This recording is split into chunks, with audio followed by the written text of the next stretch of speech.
Brooks Running has a new shoe for you runners out there. Did you hear that? Better turn up your volume. In fact, turn it up to the max. Introducing the all-new Ghost Max. It's got all kinds of things to make your knees and ankles feel protected, like Max Cushion, Max Soft Landings with DNA Loft V2 foam, and Max Smooth Rides with their Glide Roll Rocker. Feel better on your run with Ghost Max. Learn more at brooksrunning.com. It's three-time Pro Bowler and Super Bowl champion Keyshawn Johnson. I want to introduce you to my new show, All Facts, No Breaks. I'll be giving you the real reactions to the latest sports news and inviting guests in the sports and entertainment world to break it all down. Tune in and make sure you listen and subscribe on Spotify.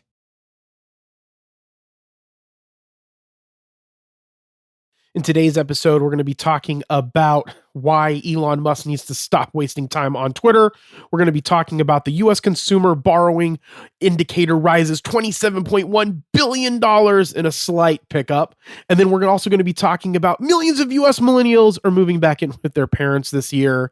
And I really don't like that headliner, but we're going to be talking about that. And then we're going to be finishing it off talking about the future of democracy with the blockchain, or at least my opinion on it.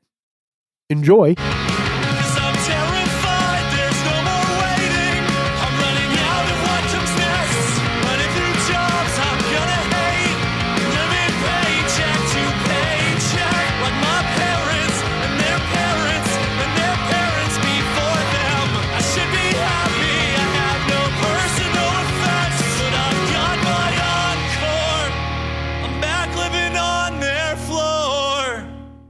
Welcome to the Age of Jeremy. My name is Jeremy Quintanilla. I am the co-founder and CFO of the Ritzy Warrior Academy, the CEO of Age of Radio, and I have come down with the flu, so I thought I would make a podcast so I can breathe oddly into your ear, struggling to breathe because of my asthma. But no, I had the flu vaccine, so I think the flu hit me for a day and a half, and now I'm finally getting over it. It's moved a little bit into my chest, but I think I'll be able to make it through this podcast because, again, through December, we're releasing more episodes to catch up from our horrible consistency. And if you know anything about me, consistency is key, and that's how you're going to grow in whatever you're trying to build. So make sure that you follow me on all the social media spheres at Age of Jeremy, except for on Twitter. It's at Age of Jeremy Q. We're actually growing on Twitter at 520 followers. So it'd be great if you could retweet some stuff and maybe we could pick that bad boy up. Almost dropped my water. I have an interesting episode for you today. I was going to say show, but you're not watching me. An interesting episode today, mainly because I'm probably going to have to pause this like right now so I'm not coughing into the mic. But also because I just had an interesting morning with some individuals that I know, and I want to share that with you in my future of democracy because it led into kind of some of the things that I wanted to talk about. It's not going to be like a technical blockchain episode. I have read half of a book on the blockchain as far as the technology piece of it goes, so I'm not definitely an expert in that part in any means whatsoever. And for our utility NFT project, all of that smart contract is going to be coded by our business Collecti Labs, because what we do is we find amazing people and we surround ourselves with amazing people that can help us accomplish the goals and hopefully make everybody rich around us. But I'm also going to be talking a little bit about Twitter, the Twitter debacle with Elon Musk, and how people think that he should just move on from Twitter and focus on Tesla, because I guess investors are a little bit pissed off with him. You can hear Kylo and Bane, those bad boys in the background, barking at, I don't know, a cat outside maybe. They just sit and look out a window and look at cats all day. So that's probably what you're hearing, if you can even hear the bark.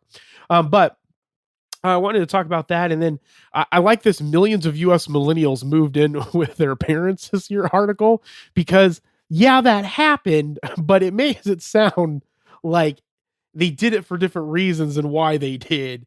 And I think this goes back to my problem with the news. But anyway, so I'm going to start it off with this clip right here. I have too much work on my plate, that is for sure. I'm really working at the absolute most amount that I can work from morning till night, 7 days a week. So this is not something I'd recommend, frankly. Yeah.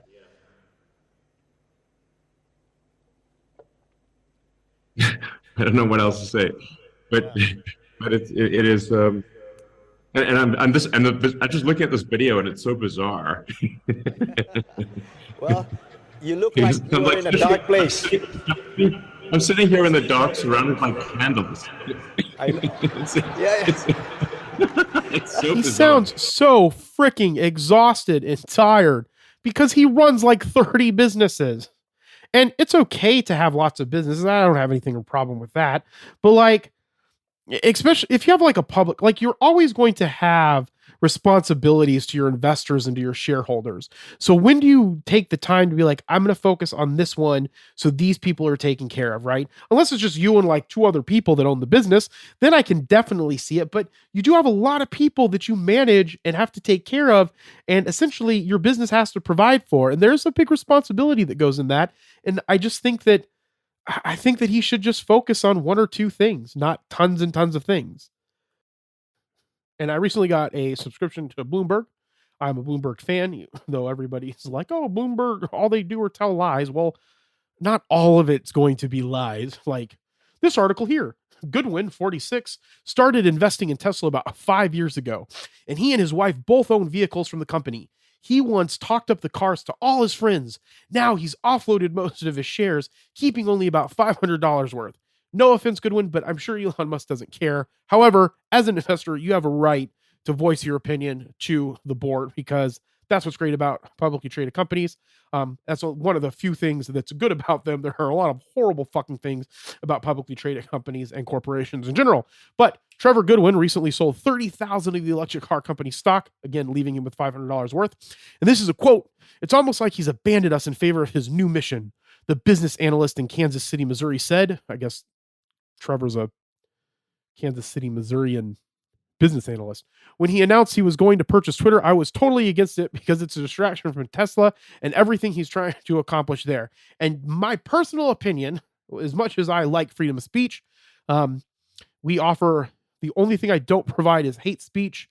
But even to that extent, if you had things that were on the edge of hate speech, but wasn't blatantly about hate speech, I probably would let you have it on my podcast network because people should have the ability to say the things that they want to say unless they're lying to people and threatening people and uprising anger inside of people to go and do something bad. If you want to share your thoughts and opinions on things in a respectful way, I'm all for that.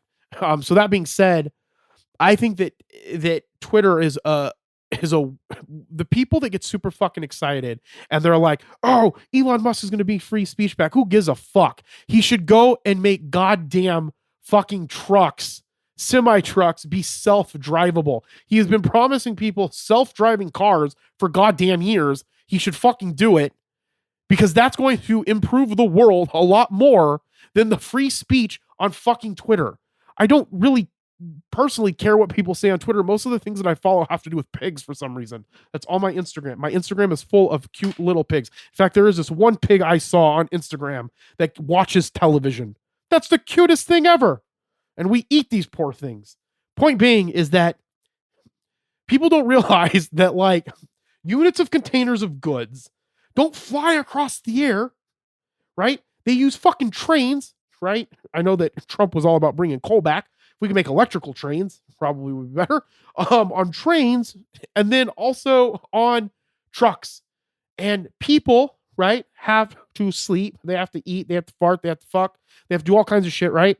And so they can't always be driving. If we had self-driving semi-trucks, it would be great for mankind. So I agree with 100% what this business analyst from Kansas City, Missouri is. And I know that sounds weird, but there are a lot of people don't realize that Kansas City isn't in Kansas.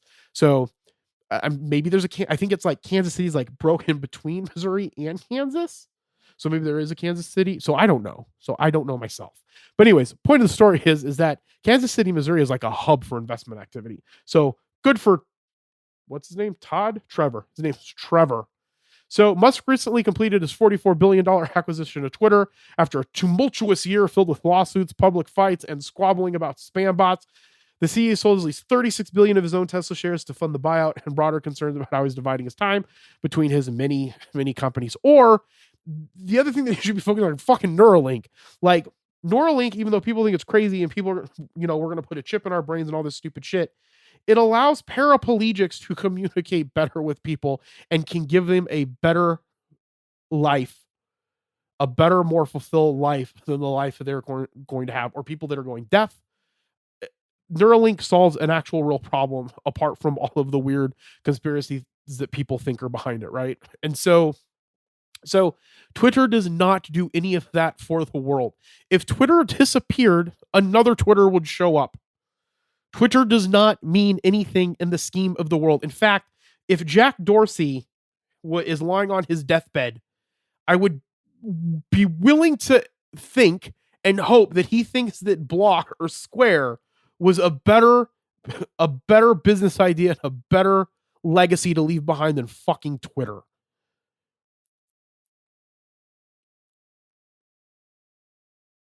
So you should all sell your Tesla stock is what I'm saying. All right, moving on. And all these articles are in the episode description. So you should go read them and learn and love reading stuff if you can, or have it read it to you. There's nothing wrong with that. Do not be ashamed if you prefer to listen to audio rather than read it. As long as you're consuming things with great passion and reasoning, I commend you. All right, so U.S. consumer borrowing rises 27.1 billion in slight pickup. All right, this is from December 7th by Molly Smith from Bloomberg. I don't know why I said business. Bloomberg Business. U.S. consumer borrowing accelerated in October from a month earlier, reflecting an increase in credit card balances and steady growth in non-revolving lending. Total credit increased 27.1 billion from the prior month after rising almost 26 billion in September. Federal Reserve figures showed that Wednesday. The median forecast in a Bloomberg survey of economists called for a 28 billion advance. The figures aren't adjusted for inflation. Revolving credit outstanding, which includes credit cards, increased $10.1 billion. Non-revolving credit, such as a loan for school tuition and vehicle purchases, rose $17 billion. Revolving credit is like credit cards, right? So you have like $1,000 credit card, you pay it, or a line of credit. You have $1,000, you buy something for $500, you pay that $200 to that bill. That $200 now goes back to what you can spend off of it. Or if you paid it off, then you could use it again, like it revolves. Okay. And there's nothing wrong if you don't know that. Lots of people don't know a lot of these terms and these things, and we don't spend enough time explaining them to people. So then everybody's getting taken fucking advantage of. And my number one goal in life is to help people from stopping taking advantage of. So revolving credit, it revolves. You can use it. You pay it off, you can use it again. Non-revolving credit, like school tuition, right? So like my school tuition is like $15,000. I get a loan for $15,000. I pay $15,000 back plus interest. Okay.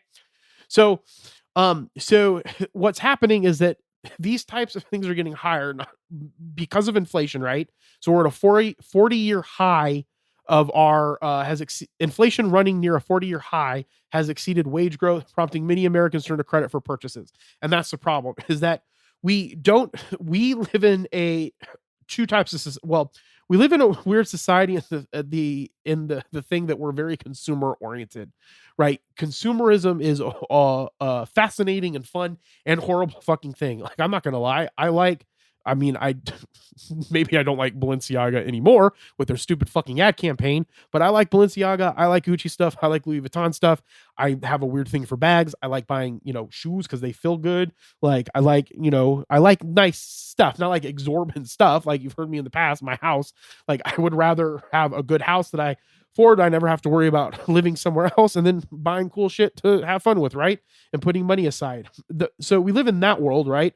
Where we think that our worth is tied to the things that we own. So then that causes us to overspend because we're trying to keep up with the Joneses, or we're trying to keep up with whatever like ideal life that we want for ourselves because we think that that's where the importance is. And I'm not saying everybody's like that. I'm just saying that's a thing that exists within consumerism and why consumerism is fucking horrible. The second thing is that we also live in a world where we all want to be most people want to be wealthy. So they turn to like people on the internet that are promising them or showing them their lifestyle. And this is how they, got their lifestyle. And then you hear about utilizing leverage to get that lifestyle. So then you're buying a course that's $50,000 that doesn't get you the strategic insight and the tactical insight that you need to get the result done, so that not only can you make your $50,000 fucking dollars back from the course, but then you can go and make another $50,000 with it, right? So, or we're seeing people that are just talking about get real estate, leverage real estate. Let's keep buying real estate. Let's go become landlords and fuck everybody over by owning a bunch of fucking property, but no one can afford to live. And so we live in this world where we believe that that leverage is the answer, right? And we live in a world where we believe that consumerism is the answer because we have to keep up with stuff. And the problem is both of those things are shit.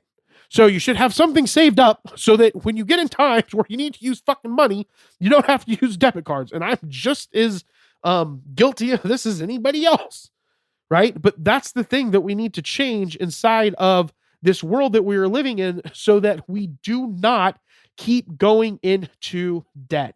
The other thing is that you have to commit to a career that can make you a living and make you money. That doesn't mean that has to be the only thing that you have to do.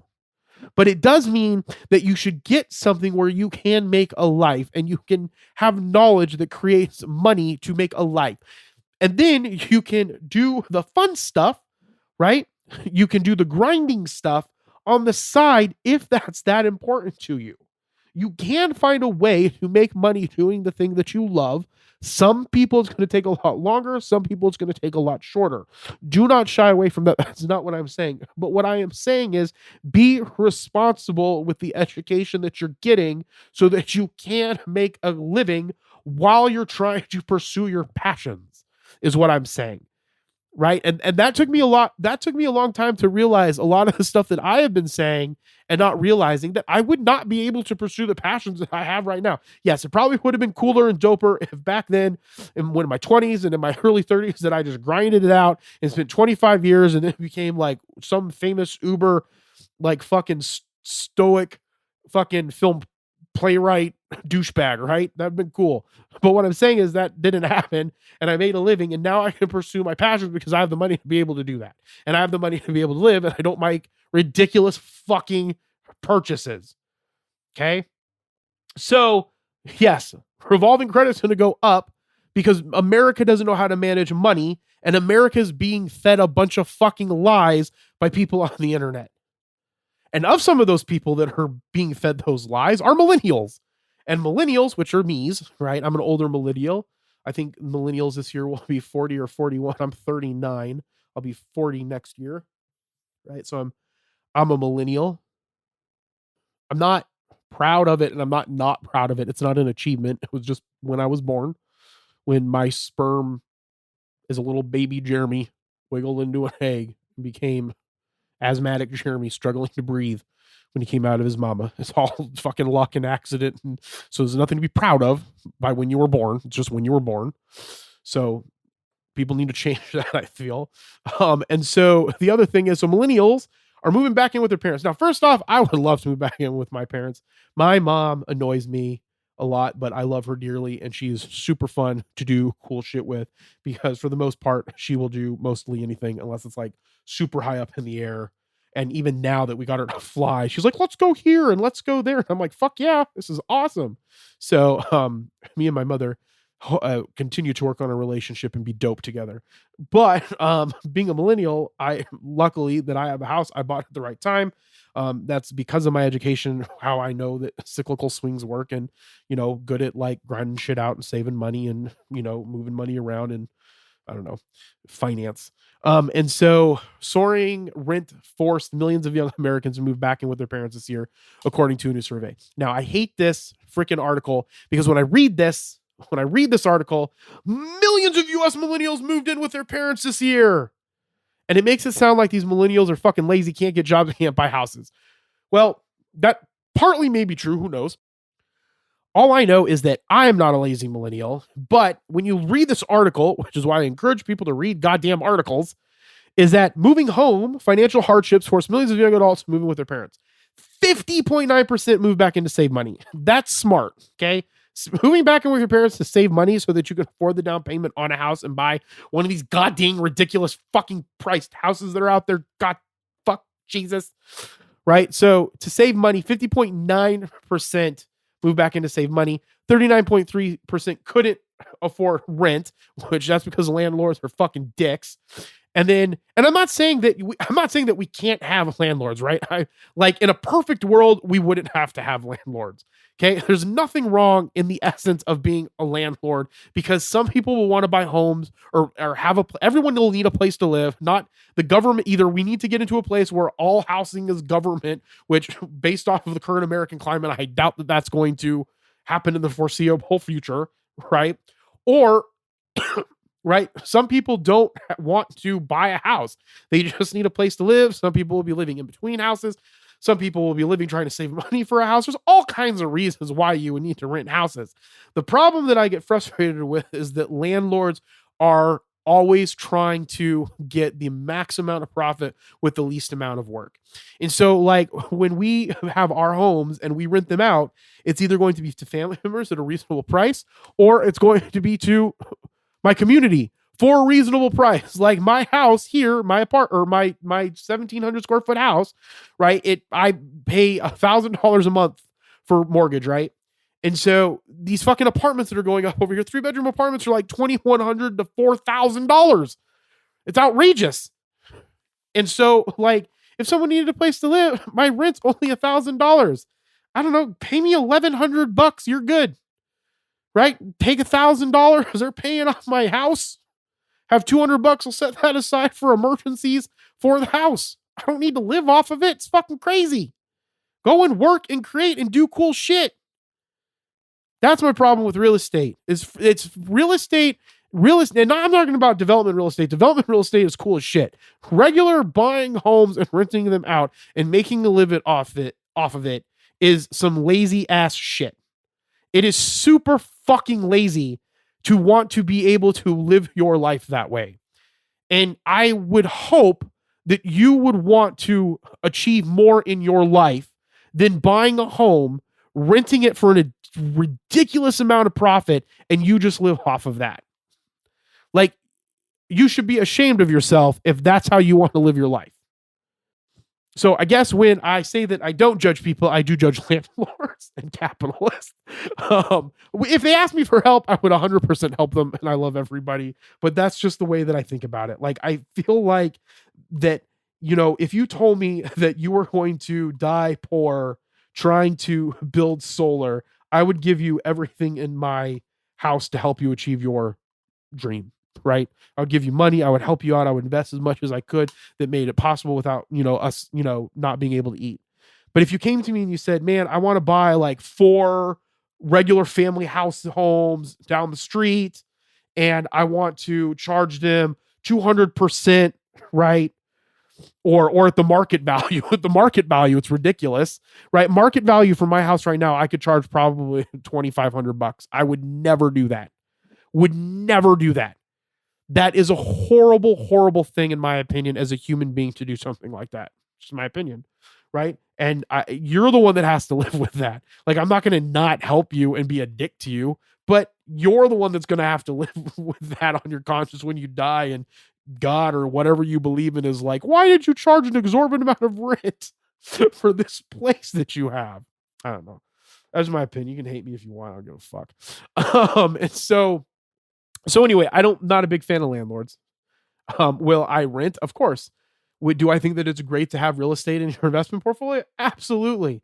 Do I think that you need to mark shit up exorbitantly high or do it at the market when you could live and pay your bills off of not doing that and being good to humankind? I think that that's the better way to go. But again, that's your heart, not mine. So my conscience and heart is clean. Okay, so some of the other reasons why the millennials are moving back in with their parents: to take care of them. That's thoughtful and caring. I like living with them. That would be my reason. Personal health issues. I lost my job, afraid of losing my job. And I think that those are very, very valid reasons. And I think that this is one of the first times in history. And again, I shouldn't say that because I don't know, but I feel like this hasn't happened a lot in other generations. And, me being a millennial, if I had a zennial kid and they were like, hey, or an alpha kid, I guess. And they were like, I don't know, 20 or whatever. And they're like, hey, do you want to move back in with me? I'd be like, fuck yeah, let's do cool shit. Like, there's nothing wrong with being, you don't want to be like 100% your kid's friend. I mean, my therapist says that all the time. Or your kid's friend. Like, you shouldn't be like their best friend. Like, you should be their mentor and their caretaker and things like that. But you can have fun with them. I don't think there's anything wrong with that. But then again, my therapist is like super Trump. So, but I love her to death. She's a really good therapist. So you can't knock her, right? You should never let weird political and religious or landlord beliefs stop you from being friends with people. That's what I have to say. We'll be right back. Brooks Running has a new shoe for you runners out there. Did you hear that? Better turn up your volume. In fact, turn it up to the max. Introducing the all-new Ghost Max. It's got all kinds of things to make your knees and ankles feel protected, like Max Cushion, Max Soft Landings with DNA Loft V2 foam, and Max Smooth Rides with their Glide Roll Rocker. Feel better on your run with Ghost Max. Learn more at brooksrunning.com. This episode is brought to you by JLL. Get an insider view into the world of commercial real estate with JLL's podcast, Trends and Insights, the Future of Commercial Real Estate. Whether you're curious about making cities more sustainable, the evolution of office space, or AI opportunities, this podcast will help keep you a step ahead. Tune in for candid conversations with business leaders about the biggest trends impacting how we live, work, and play. Subscribe to Trends and Insights now at jll.com/podcast. All right, I know I got a little heated on the landlord thing, and I'm not. Look, anybody wants to do what they do, they can do it. Like, I believe that. I'm not like judging. I'm judging you, right? But I'm not judging you in a way where I'm not going to be your friend.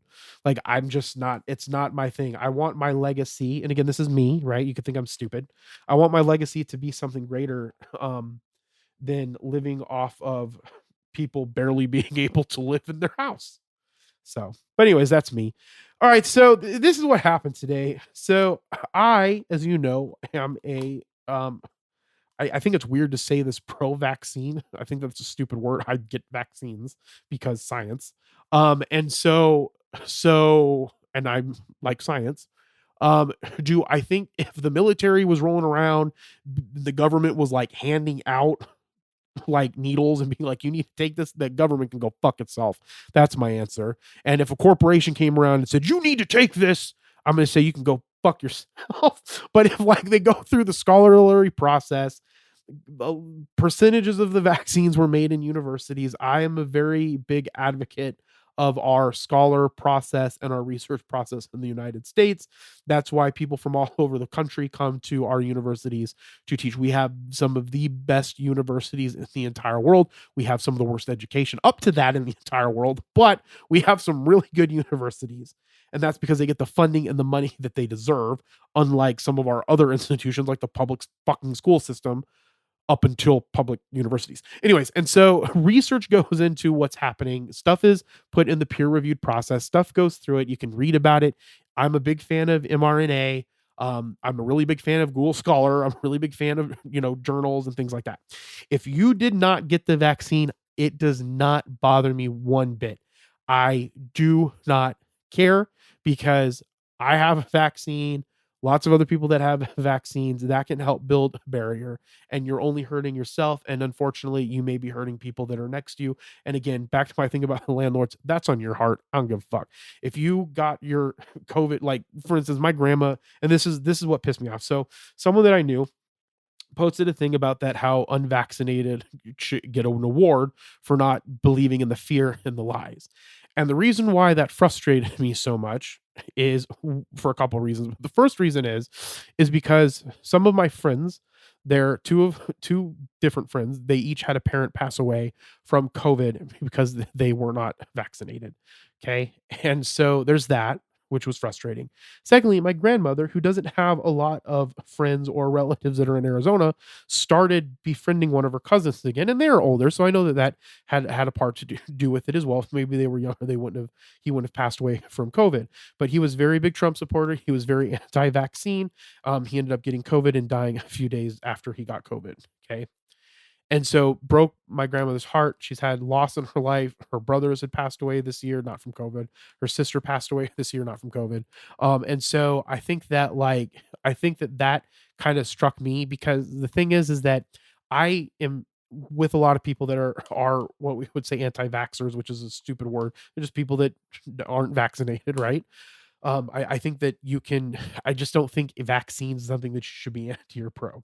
And so, like, I listen to them say all of this shit all of the time, and I'm never telling them that, well, you guys are ridiculous for not getting a vaccine. Vaccines are very beneficial. They've helped lots of people around the world. Vaccines are helping stopping the spread of HIV. Immunology is a really great field. I think that there can be a lot to learn from it. And as we traverse different planets and realms and all of that, we're going to have some kind of medicine to help us with all the crazy fucking, like, think about War of the Worlds. If those robots had done their research first, or those aliens had done their research first, they would have found out that they were goddamn freaking uh they didn't have like the antibodies for the cold, right? So they come down here, they try to kill us all, and the cold kills them. Like, if they had done some research first, maybe they could have done something, right, to help them with their cold problem, and then they wouldn't have all died. And then they could have took us over. They could have went on with the propagation of their civilization, right? We're not going to be able to do that because our asses can't even fucking get it right when it's with us. How are we going to take over and colonize other planets if we're not thinking about immunizations and protecting ourselves when we're killing alien babies and taking over their planet? Because it will happen one day. I'm 100% positive about it. I'm not saying that we should do that. I'm just saying that more than likely would happen, and we need to protect ourselves from all of the alien viruses. And I know that you're thinking that I'm crazy, but just think about it from a logical perspective, right? If we can't even come together on this one simple thing, how are we going to come together on real, more difficult problems that arise for mankind in the future? Okay. And so I do not express those opinions to people because I do think that it would be in vain, and I think it would cause me too much strife. So I just stay away from it, because in the heart of it, it doesn't matter to me. I can get a vaccine, I can wear a mask, I can do what I want, I can wash my hands, I can clean my balls, whatever it is that I have to do to make sure that I don't get any diseases. Okay. And so it hurts me, right, that the people that I'm around know this about me and they still say stupid shit around me. I don't say stupid shit to them out of respect for them. Okay. And because everybody can have their own specific opinion, but I don't opinionize that around other people that I know disbelieve the same thing that I believe, because I just believe that it's rude, and I don't think that you should always be doing that. It's just my personal opinion. So I said some certain things, and I actually don't regret it, because I'm just speaking my truth now. And we'll just see what happens with it. Not saying that I'm going to be rude. I wasn't rude about it or anything. I just think it was ignorant to believe that people that aren't getting vaccines are heroes. There are real heroes out there, like police officers and firefighters who don't get, especially firefighters. I could never battle a fire. I might be able to take down a burglar, but could not ever battle a fire. And so we don't give enough respect to actual heroes. And I think that is very disconcerting. Now, I'm not saying that there's lots of things that the police need to do, right? I think that the police force as an institution is fucking horrible, and it needs to be governed a lot differently, and people need to get better training, and they need to get better equipment so they can have better training, and we need to get rid of people having so much fear when they're doing certain things. And I'm not saying that I don't have that fear. I'm saying that I'm not a police officer because of that. Okay. And so I'm not saying that, but I think that it's super disrespectful to the actual people in the world that are heroes when we're saying that people that are unvaccinated should get an award. I think that is just super, super ignorant on people's part, in my opinion. So I voiced that opinion. And so then that got me thinking about how we're actually coming to reasons in the world that we live in today. And so I interestingly watched some stuff on YouTube about it, and I thought that I would talk about it in this episode. And the thing about the way that we are reasoning things is that I don't necessarily think, one, I want to say that, again, this wasn't a prepared, so this is me kind of talking off the top of my head. So I apologize if it goes all kinds of different directions, and apologize for my breathing and wheezing and gasping for air. And so my my thought process is that we actually come to conclusions, right? I'm gonna try to explain this best I can. Is that we come to conclusions about what we believe, and then what we do is rather than looking at the actual facts ourselves, right, to what brought us to believe that and putting that in a way where we can express that to ourselves, we go to parts of the internet or parts of the world that back up what our conclusion already was and not looking at both sides of the argument to come up with that. And the reason why I think this is important is because I was watching Vsauce, I think is how you pronounce it, YouTube, and he talks about like the future of reasoning. And this is a episode that he did back last year, but I think it's even relevant now, relevant forever. Is that like social theory or social reasoning is about social people being in social groups, right? And so a lot of the times we can come to each other and we can talk about things because the whole, right? The everybody is better than the few, right, that are coming up with the answers. Because if we can get all sides of something, then it can help us come up with a better idea about what we believe and whether or not maybe we were wrong. Because there's lots of things that I'm wrong on all the time. Hell, my wife proved me wrong earlier today. Like everybody's like, I got a flu vaccine because I get all kinds of vaccines and pneumonia. Should have got goddamn shingles vaccine before I went to Connecticut because as soon as I changed environments, shingles just broke out on my leg. I'm 39. And so obviously could have had something better with that. But anyways, it got better. It went away. Everything's fine. And so point is that so when I got sick, right? Like I had a cough on Sunday, maybe sore throat on Monday, didn't feel good Monday night, slept all day yesterday, have this little thing in my chest from my asthma today. Other than that, I'm back to working and doing whatever, right? And then with people that don't have the vaccine, that flu is a lot longer. Maybe they need to get some Tamiflu, or Tamiflu, maybe they get sick, unfortunately, and praying that no one actually dies from the flu. But the flu is running rampant because flu strains have been changing, just like all viruses do. That's something that we need to understand and be aware of as a society. And so we came home. Everybody is like, I'm in my room right now. I thought I would make the podcast. I might play some Odyssey later. Anyway, and that's Assassin's Creed. So my niece is in her room. I told her to stay in her room because she doesn't have health insurance right now. We're getting her on access when she turns 18, or getting her on my insurance, or I don't know, insurance. And so I don't want her to get sick because I don't want to pay for all the bills. And plus I don't want her to get sick because being sick sucks. And so I told my wife, I was like, well, I don't want to be around you. She's like, why? We both have the flu now. And I was like, well, I don't want to get better and then get it back from her. And she's like, I don't think that's how it works. And I was like, I don't know. It sounds like something like how it works. So rather than going on with that idea and that conclusion, I went and looked at like CDC information, Google Scholar, right? Google Scholar is a big one for me. And then looked at like about how the strains work and realized that more than likely I'm not going to get that same strain back if I already got an anti-flu vaccine. And so I was wrong. And that's okay. There's nothing wrong with being wrong, right? It's cool. That's how we learn. That's how we grow. And so what we end up doing is we don't want to be wrong. We have a conclusion that we've created in our head, and then we just go and find things that support that conclusion rather than looking at things.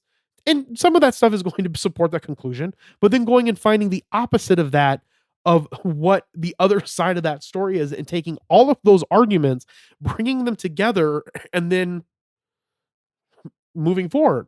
And like it's and that's the problem with like conspiracy theories.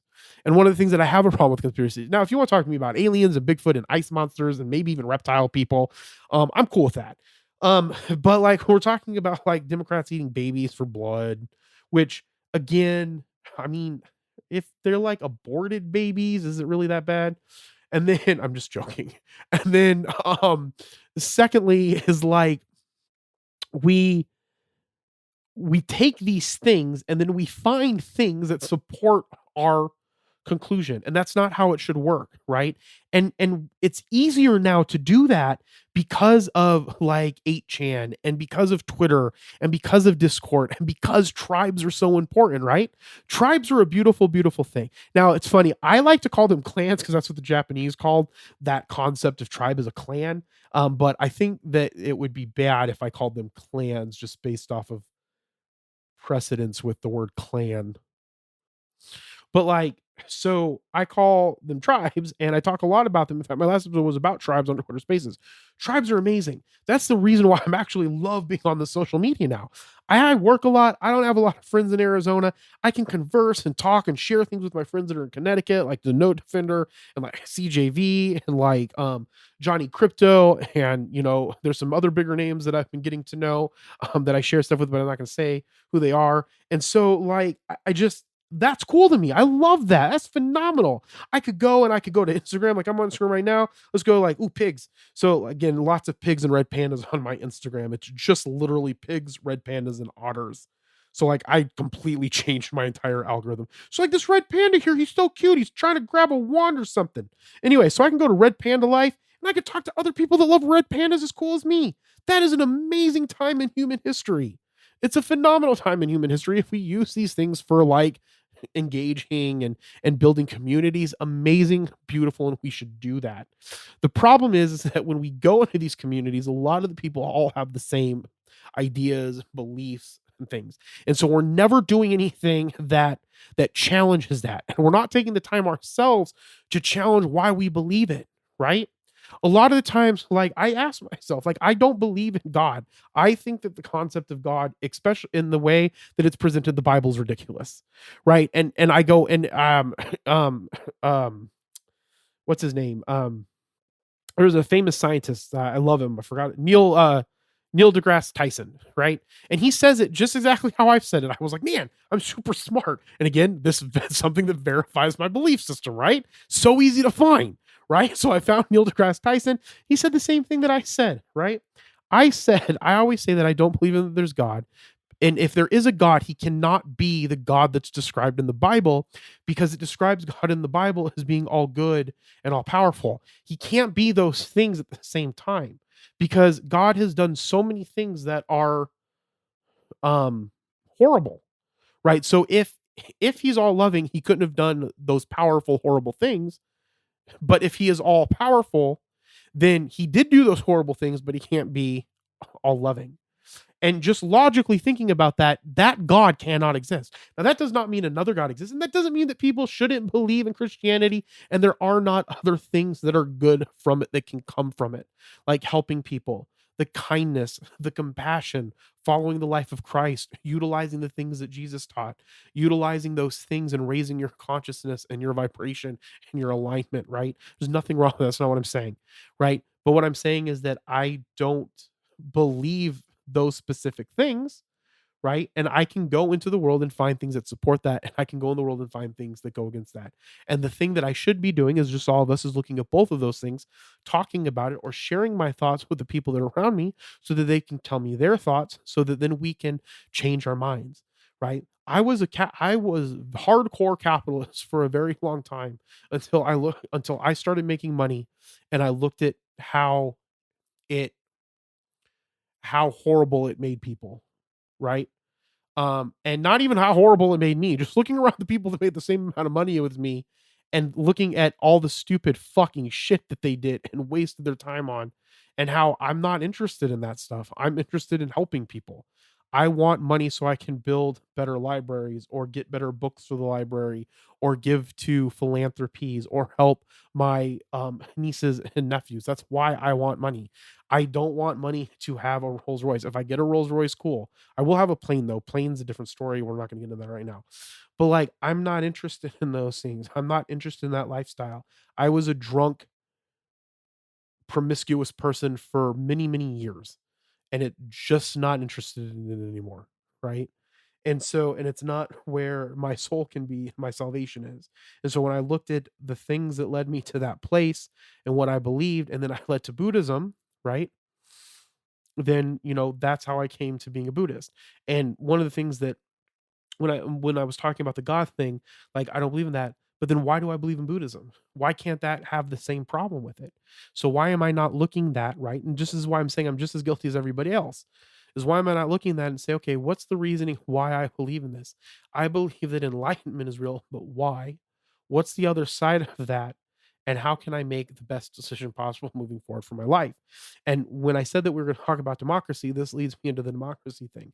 The reason why democracy is garbage right now is because too few small people, and I'm not talking about crazy ass conspiracy theory elite shit. I'm talking about just a few small people like the president, the House of Representatives, the Senate, the New World Order people, the um what's that called? Like all the people, all of us, the United Nations, the United Nations, right? They're a few small people in the scheme of things that are making all the decision based off of representative democracy. Now, I believe that the future of the blockchain can be to get more votes from more people so that we can get more voices heard. And I think that that is the best way to go. And I feel that we need to have that conversation more with elected officials, with voting companies. Like, go to your Twitter, type in your county election voting. They'll have a Twitter page. At least Maricopa does. It's a big one. And a lot of people think that we just, I don't know, do scammy voting shit, which I'm fine with, because a bunch of those there's a group here that's like for voting, I don't know, integrity, and so they sat in all the booths and watched people or some shit. So hopefully it's good now. Still came out blue, and that's because here's the thing with the blue thing: people think it's crazy, people think it's a conspiracy. It's not. It's not a conspiracy. It's that people care less about money now. All conservatives care about is money, right? And they hide it under a guise of abortion and of gun rights and stupid shit. The gun rights are more important to most of the world. Not having gun rights is important to most of the world, which is something I disagree with. I think we should have the gun rights. I should also be able to buy missile technology. I've talked about this on many podcasts, not going into it right now. And so I should be able to be Tony Stark if I want, and I can. Just got to fill out the right documents. And so what I'm saying is that we care more about women having rights in the world, in America. We care more about equality in America. We care more about people not dying in America than we do about lowering taxes. And that's the reason why things are going blue. And if the GOP wants to get their shit together, they need to change some of their ethical viewpoints if they want to continue to have their party. If not, those ethical viewpoints are going to go liberal, right? And here's the reason why I know this: because in my red state, the reddest of states for the longest times, just went blue in governorship. It went blue in treasuryship. It went blue in county generalship. No, I'm sorry, it didn't go blue in treasuryship. That was my point. So governor, secretary of state, and attorney general, all blue. Okay. And so, but who's red? It stayed, treasurer stayed red. Okay. Money people stayed red. So what does that mean? It means that even blue people, right, or red people, believe in the ethical values of blue liberal things. But when it comes to money, they prefer conservatorship or conservativeness, right? And so that's my point, is that if the GOP is going to go away because people care about people now, it's people over profits. And the more that people are over profits, the less taxes matter, the less inflation matters, the less everything matters, because money is not important when it has to do with the rights of individuals and their lives and their freedom of happiness and being able to do with what they want with their bodies. That's the reason why things are going more blue. Okay. But my point is that if we do not find a way to raise the voice of the people through being able to vote on more things more often, which blockchain ledger technology can do, that's the only reason why I like it. I do not care about making $1 billion of XRP. I do not give a fuck about making millions of dollars XLM. I care about the distributive ledger technology and what it can mean for the world. And I believe that they are going to try. And 100%, I believe in the decentralization of the blockchain. 1000%. Do I think that's going to happen? No, it's going to become all kinds of regulation. People are going to do all kinds of stupid shit. I feel what's going to happen. But when people are like, oh, they want to have regulation because it's going to make the money go up. I don't care about the money. I care about the thing being decentralized so that we can have swaps, right? We can have good market exchanges ran by the people for the people, right? Legitimately. Now, if they oversight that to make sure that nothing's awry and that, I'm fine with it. Kind of how they like to do Kickstarters. I'm cool with that. When it becomes more centralized and they govern it and run it, then I have a problem with it. Okay. And so we need to have more conversations with our county officials talking about blockchain technology being utilized and going into development to allow people to vote off of a blockchain fast, quick, and get more people. You here, look at the thing. There are probably lots of people in this world that want that want women to not be able to have an abortion. You want to know how you find out? You fucking ask them. The only way to ask them is using technology, and the only way to have that safe technology is on a distributed ledger. So if in my city in Glendale, we wanted to say, hey, let's put a stop sign on the end of the road, we could say, hey, we're going to put a stop sign here. Are you cool with that? We all vote, yeah, that sounds cool. We all have it. It's done in a day. Done in a day. The ability of the amounts of people doesn't matter. The only thing that matters is and what I mean by that is that if you can do it to 5 people electronically, you can do it to 1 million people electronically. If you can do it to 1 million people electronically, you can do it to 2 billion people electronically. Think of stupid Elon Musk's vote. He asked if they should let Trump back on. Everybody weighed in. That is what we need to be able to happen to voice our opinions. We should not care if Trump is back on Twitter enough to be able to go and vote on it. What we should be able to do is vote like that in everything, in every major decision in our lives. And that's how we will find out if that's what the American people want, is by asking them. And the only safest way to do that, in my opinion, if we're talking about safety, is by having governments use distributed ledger technology to make that possible. And go into a wallet, do the vote, you're donezo, you move on, they count them, we're done. And that's how we get back to real democracy. The other option that I heard on Vsauce was like a litocracy, where like, you know how we randomize people for stuff? When, you know, like I murder someone and like I got jury and the jury of my peers, those are random people. I'm not going to murder anybody. Those are random people. We could do something like that for those decisions. Like we randomize it and those people vote on it. But I don't know how all of that will work, but that's an option. I think the better option is the distributed technology. And I think that's one of the greatest things about it. I don't think if I get wealthy off, if I get wealthy off, if I don't, I don't.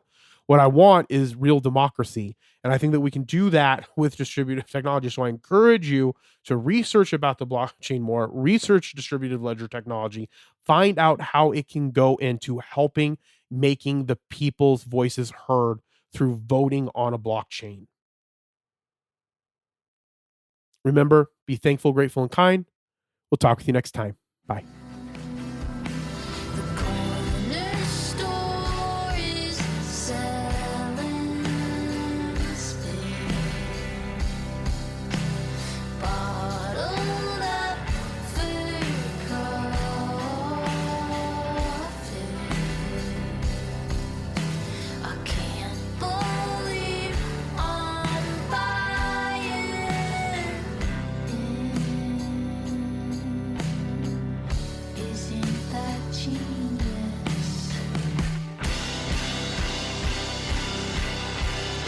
I hope that you enjoyed this podcast episode. If you did, make sure that you like and subscribe to it so you are aware of every time I drop an episode. And if your podcatcher allows you to, please rate this episode. If you could give it 5 stars, that'd be awesome. Or however the podcatcher rates it. If your podcatcher allows you to rate it, we can get it in front of as many people as possible, and I would greatly appreciate it.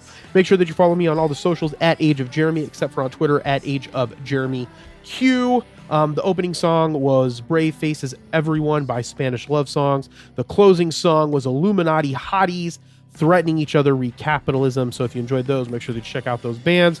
They would really appreciate it. Again, I'm using a Neumann microphone right now. I'm recording onto Steinberg's Cubase and using Zoom LabCorp's L8.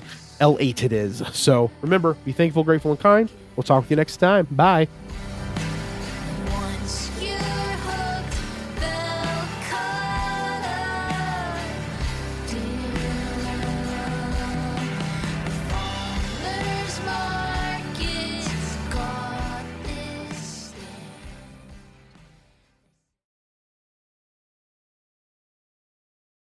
Okay, everybody, it's Michael E. Cullen II. And I'm Sesame and Carta from the All Too Real 2 podcast. We're passionate about movies, TV, and pretty much all things pop culture. Dive into the chaos of failed sitcoms, direct-to-video sequels, and the quirky realms of cinema and TV. Join us every Thursday for your dose of All Too Real 2 entertainment. We'll guide you through debates like whether Howard the Duck qualifies as a superhero. Ponder if Larry the Cable Guy could be the new Rock or Schwarzenegger. Discover if some shows and movies should have stayed in the cutting room. Ever heard of a sitcom featuring that dictator with the funny mustache? Well, we watched it. We're dedicated to unraveling the peculiarities of pop culture, sometimes with awesome guests. So, if you're into the eccentric world of pop culture, listen and subscribe to All Too Real 2. Available wherever you find podcasts and on Age of Radio.